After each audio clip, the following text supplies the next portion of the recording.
wabarakatuh. Puji syukur kehadirat Allah Subhanahu wa taala yang telah memberikan nikmat iman, nikmat Islam dan kesehatan. Semoga kita dapat berkumpul dan belajar bersama pada hari ini.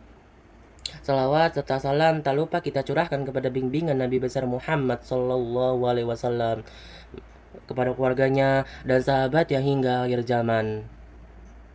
Pada kesempatan kali ini saya akan menyampaikan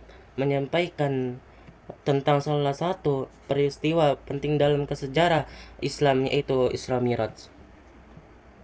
Isra Miraj adalah perjalanan luar biasa Nabi Muhammad sallallahu alaihi wasallam kepada yang terjadi dalam dahulu malam. Peristiwa ini terbagi menjadi dua bagian. Pertama, yaitu berjalan Nabi Muhammad sallallahu alaihi wasallam dari Masjidil Haram ke Mekah, Masjidil Aqsa, Palestina.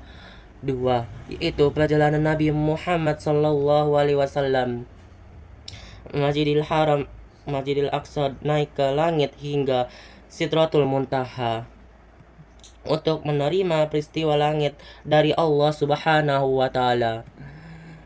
Peristiwa ini bukan menjalankan biasa, melainkan berjalan yang penuh mukjizat dan menunjukkan kebiasaan Allah Subhanahu wa taala. Isra Miraj adalah terjadi pada masa yang sangat berat dalam kehidupan Nabi Muhammad sallallahu alaihi wasallam. Tahun dikenal sebagai Al-Maujud atau tahun kesedihan karena Nabi kehilangan orang kesayangannya, istrinya tercinta Khadijah, yang selalu mendukung dakwah beliau. Pamannya Abu Thalib yang melindungi beliau dari gangguan kaum Quraisy. Selain itu, dakwah Nabi Muhammad di Mekah mengalami banyak pengalaman dan terkena bahkan ketika beliau berdakwah beliau justru diusir dalam kondisi penuh kesedihan dan ujian. Inilah Allah sallallahu alaihi wasallam memberikan hadiah menghibur berupa istimewa Isra Miraj. Pada malam Nabi Muhammad sallallahu alaihi wasallam melaksanakan salat menjadi iman bagian para nabi dahulu. Hal ini menunjukkan bahwa Nabi Muhammad sallallahu alaihi wasallam adalah pemimpin para nabi, menutup para rasulnya. Setelah itu Nabi Muhammad sallallahu alaihi wasallam menunjukkan perjalanan ke langit bersama malaikat Jibril.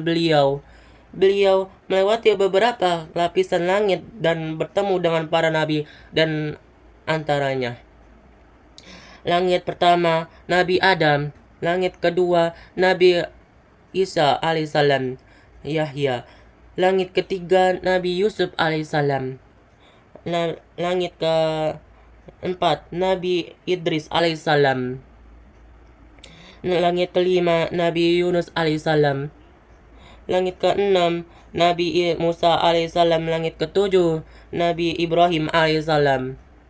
Kemudian Nabi Muhammad sallallahu alaihi wasallam sampai di Sidratul Muntaha, tempat yang tidak bisa dijangkau oleh makhluk selain dengan izin Allah. Di sisi lain, Nabi menerima perintah langsung dari Allah Subhanahu wa taala, yaitu perintah salat.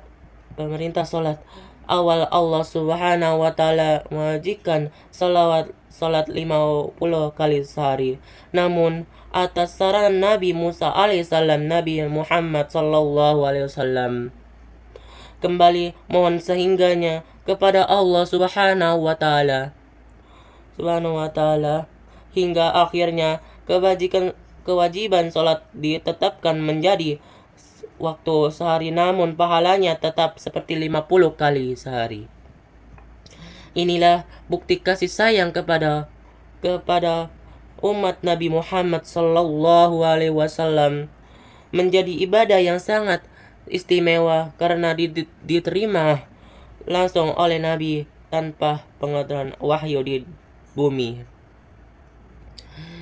di bumi. Perintah Isra Mi'raj mendukung banyak nikmat yang dapat kita ambil di antara. Pertama, salat adalah tiang agama. Salat bukan hanya kewajiban tetapi juga saran komunikasi langsung antara hambanya dan Allah Subhanahu wa Ta'ala. 2. Kebesaran dalam menghadapi ujian. Isra Mi'raj terjadi setelah Nabi mengalami banyak cobaan ini, mengajarkan kita bahwa setelah kesulitan pasti ada kemudahan. 3. Keimanan yang kuat. Tidak semua seorang saat itu percaya dengan peristiwa Isra Mi'raj, namun Abu Bakar langsung mengamalkannya tanpa ragu hingga beliau beri gelar As-Siddiq dan mengajarkan kita untuk selalu yakin kepada Allah Subhanahu wa Ta'ala. Rasulnya. Pentingnya menjaga akhlak dan ibadah. Pelajaran Nabi ke langit menunjukkan bahwa orang yang ingin dekat dengan Allah harus memperbaiki ibadah yang melakukan sehari-hari. Refleksi Isra Mi'raj dalam kehidupan kita.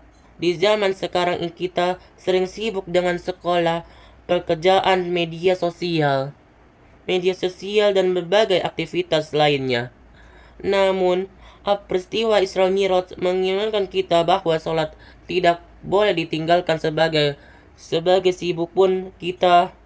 Sholat bukan beban tapi kebutuhan. Sholat adalah waktu kita untuk menenangkan diri, curhat kepada Allah Subhanahu wa Ta'ala, memohon pertolongannya. Jika sholat yang baik, maka insya Allah kehidupan pun akan menjadi lebih baik.